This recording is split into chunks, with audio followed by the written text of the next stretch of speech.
Today, let's demystify unit trust. Let's talk about why you've been hesitant, or maybe you've just been curious about unit trust. Today, I'm here to spill the tea. Okay. What are unit trusts? Unit trusts are basically collective investment schemes where you're able to earn interest on your investment. Yes, yes, yes, yes. Money is pooled together and invested in things like real estate, fixed deposits, treasury bills, bonds, shares. This could be local or international. These investments earn value either by a price increase, which is capital gains, or interest, or if it's shares, the investment earns value as dividends. You, as the investor, earn interest based on the amount of money you have invested. Now, why they are so popular is because, one, they are considered safe, and also secondly, whether or not you save, whether you keep depositing, your value continues to increase. You will continue to earn interest on your deposit. And then this interest is compounded. So any money that is there continues earning interest.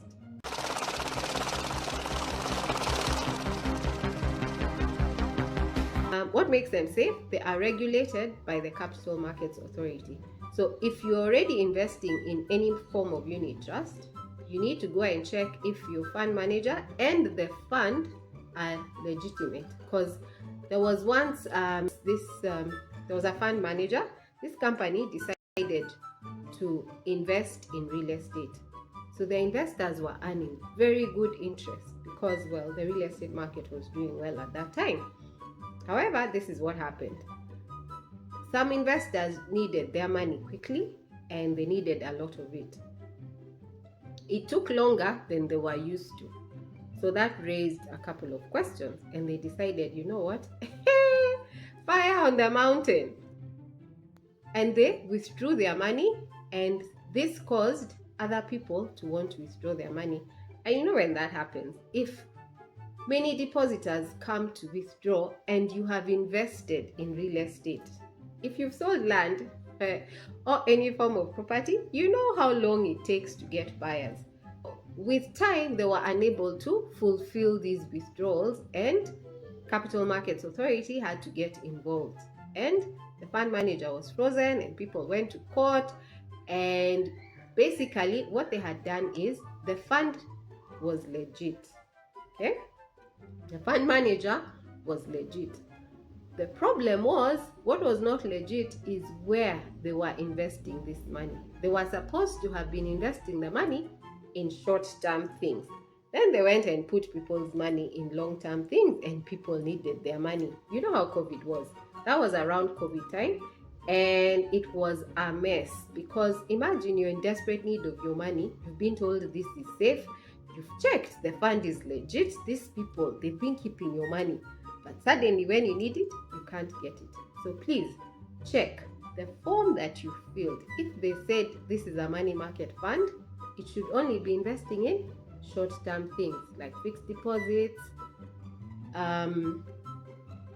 short-term bonds, treasury bills, those things. It should not be investing in the other longer-term bonds or in shares. And yeah, if it's in shillings, it should be investing in shillings, because you know what happens when things are in dollars and then things change. It could be good if the dollar has appreciated. That means your investment has appreciated. But if the dollar is falling and they were supposed to invest in shillings, hey, my friend, there goes your money. My whole money is finished. In Uganda, we have 4 types of unit trusts. We have umbrella funds, we have money market funds, we have balanced funds, we have fixed income funds, and we have some equity funds. Money market funds are the most common and they focus on capital preservation, and then your money is invested in short-term things like treasury bills, fixed deposits, commercial papers, things that if you needed your money, your fund manager can quickly go and liquidate and give you back your money. as soon as 2 to 3 days. Show me the money. Umbrella funds kind of work a similar way, and they are also focused on capital preservation. What capital preservation means is they are basically just making sure your money does not get lost. Your money doesn't lose value because of where they invested your money. And they are good for short-term things. If you need your money, if you just want to save for maybe 6 to 12 months or a year to 1 to 2 years, this is where to put your money. Okay? Yeah, boy. Then we also have fixed income funds are focused on growth, capital growth. They're focused on growing your investment.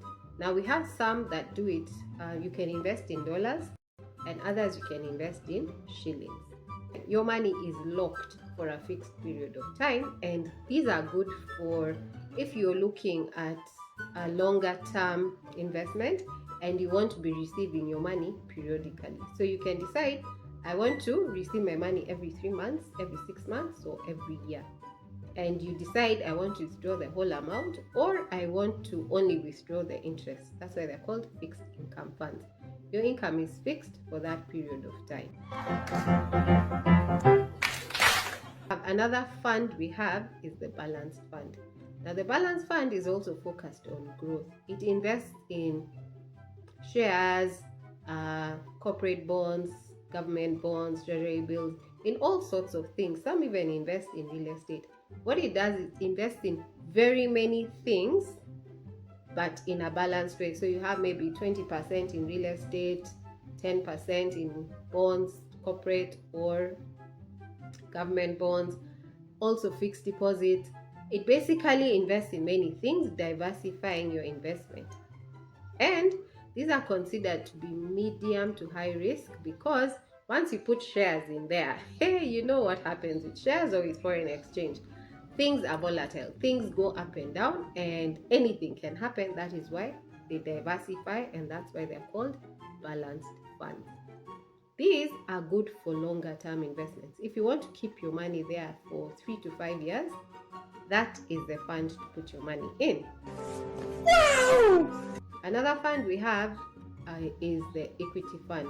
Equity fund, as the name says, basically puts your money in shares. So if you've been interested in getting into shares, but you are a bit scared, you are a bit hesitant, this is the fund that makes sense for you because you can put your money in that collective investment. So your money is with other people's money, and when you need your money, when you feel the market is doing badly and you decide you need your money, unlike with shares, you will not have to wait for the value to appreciate. You will simply say, guys, I need my 100k back, and you will get your 100k back with or without the interest.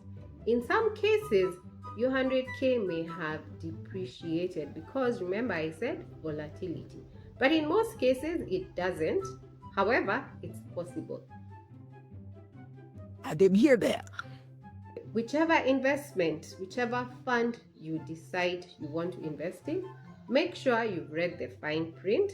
Make sure you know what you're doing. Talk to your financial advisor and really understand. The good thing is, when you're filling out that form, there is a risk assessment section that allows you to really think about what you're doing. It asks you questions like, if the value of the fund went down, what would you do? Would you remove all your money?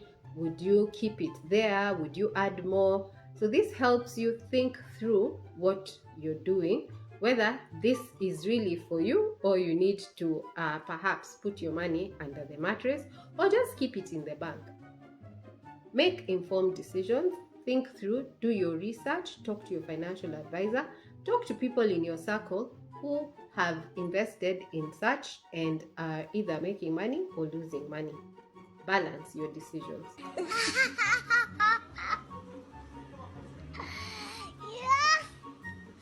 Who should invest in unit trusts? Anyone who has expected or unexpected expenses.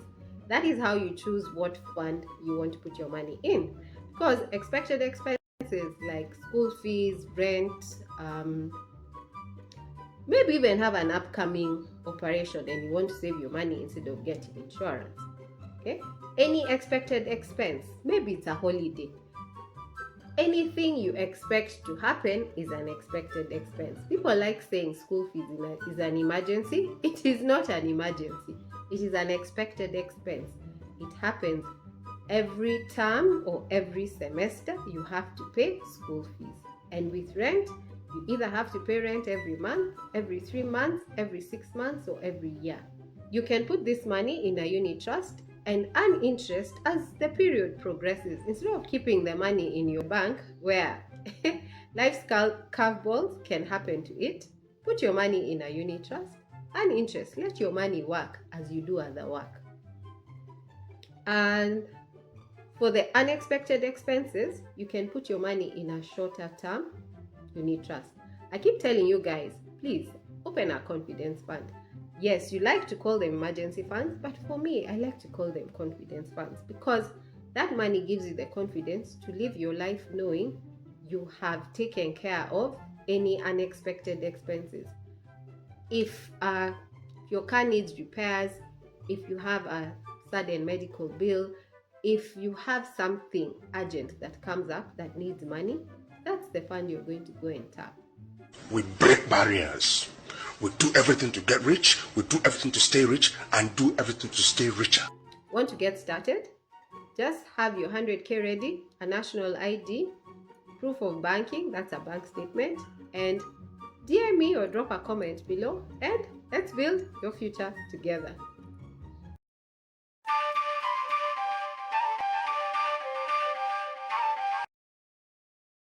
Like, share and subscribe.